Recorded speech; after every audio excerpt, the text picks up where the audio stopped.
မင်္ဂလာပါဒီနေ့တော့ကျွန်တော်တို့ FL Studio ရဲ့ Cloud Mastering ဆိုကျွန်တော်တို့စမ်းကြည့်မှာဖြစ်ပါတယ်ခင်ဗျာဒီ FL Studio ဒီနောက်ထွက်တဲ့ version စီမှာတော့ပါလာတာပေါ့နော်အဲ့တော့အဲ့ဒါလေးမစမ်းခင်မှာမိတ်ဆွေတို့ဟာ crack ဆိုလို့ရှိရင်တော့ internet နဲ့သုံးရမှာဖြစ်တဲ့အတွက်ကြောင့်တော့အခက်မသိရင်တော့ crack ကြီးပြတ်သွားတတ်ပါတယ်အဲ့ဒါလေးတခုတော့ကြိုပြောထားကြပါလေခင်ဗျာအဲ့တော့စမ်းကြည့်မယ်ဆိုလို့ရှိရင်ပေါ့နော်အဲ့တော့ကျွန်တော်ဒီသချင်းလေးကဒါ original version စီကို original ပေါ့နော် mastering မလုပ်သေးတဲ့ဟာလေးကိုစမ်းကြည့်အောင်နားထောင်ကြည့်အောင်ပြောရမှာနော်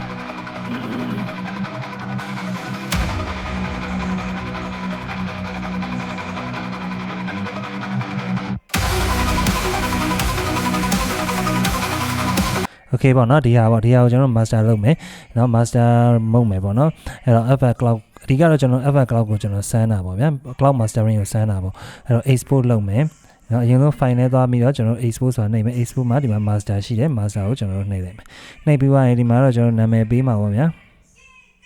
နော်နာမည်ပေးမယ်နာမည်ပေးပြီးသွားရင်အောက်မှာ location ကျွန်တော်တို့ရွေးမယ် location ရွေးတော့ကျွန်တော်ကတော့ desktop ပေါ်ပဲတင်ထားလိုက်မယ်ဗျာနော် desktop ပေါ်ပဲကျွန်တော်ရွေးတင်ထားလိုက်မယ်ဒီကောင်ကိုလည်းနာမည်က master test test လို့ပဲကျွန်တော်ရွေးလိုက်မယ်။နောက်ပြီးသွားလို့ရှိရင် export type ပေါ့နော် type ကတချင်းတစ်ပုတ်လုံးလားဘာညာပေါ့နော်အဲ့မှာကျွန်တော်တို့ရွေးလို့ရမယ်เนาะ quality ကျွန်တော်တို့ဒီမှာရွေးလို့ရမယ်เนาะတခြား extra data တွေပေါ့เนาะကျွန်တော်တို့ဒီမှာ tempo information ဘာညာတွေပေါ့ကျွန်တော်တို့ရွေးလို့ရမယ်ပြီးသွားလို့ရှိရင်เนาะအဲ့မှာနောက်တစ်ခု reference ဒီမှာပြီးတော့ Korea CD အတွက်လားဘာအတွက်လဲပေါ့နော်အမှ SoundCloud လား YouTube လားဘာညာပေါ့နော်အဲ့တော့ကျွန်တော်ထုံးစံတဲ့ CD ပဲကျွန်တော်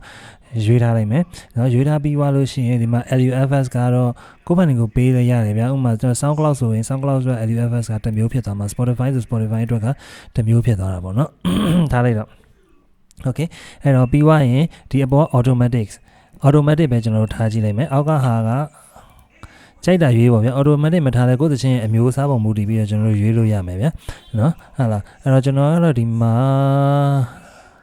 matter ဆိုပြီးကျွန်တော်ရွေးကြည့်လိုက်မယ်အပေါ် auto သူဘာလုပ်မလဲဆိုတာကိုကျွန်တော်စမ်းကြည့်မယ်နော်အဲ့တော့ okay ပြီးသွားလို့ရှိရင်တော့ stack ဆိုတာလေးကိုကျွန်တော်တို့နှိပ်လိုက်မယ်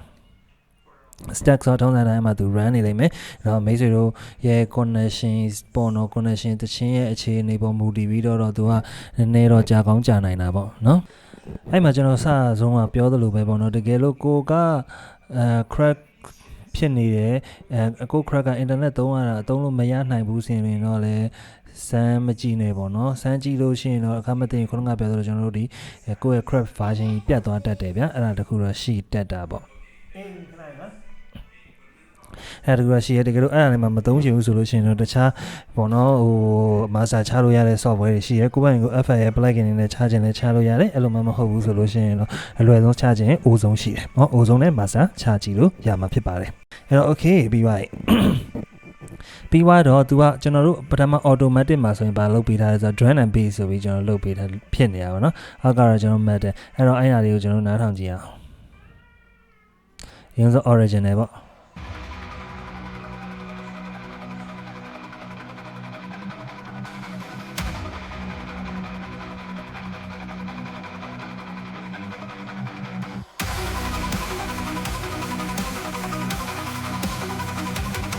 နော်အဲ့တော့သူလုပ်တဲ့ automatic လုပ်ထားတဲ့နော် drum and bass ကိုနားထောင်ကြည့်အောင်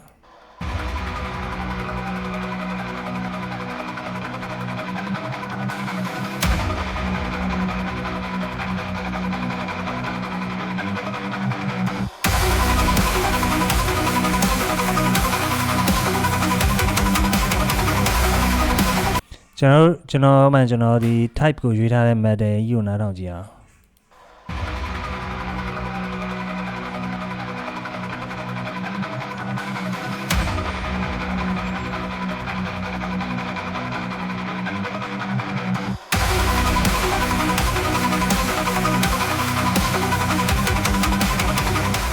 ဒါ preview ပါလို့နော်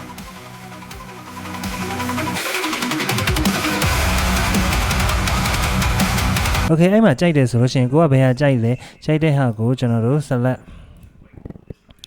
မှတ်ပြီးတော့ကျွန်တော်တို့export ထုတ်လိုက်မှာပေါ့နော် export ထုတ်လိုက်မယ်ဆိုလို့ရှိရင်ကျွန်တော်တို့ဒီမှာ desktop ပေါ်မှာကျွန်တော် master text ဆိုတဲ့ဟာလေးရပါမှာဖြစ်ပါတယ်ခင်ဗျအားလုံးပဲ thank you ပါအဲ့တော့ကျွန်တော်ဒီထဲကိုဆွဲထည့်ပြီးတော့ difference ရှင်းကြည့်ရအောင်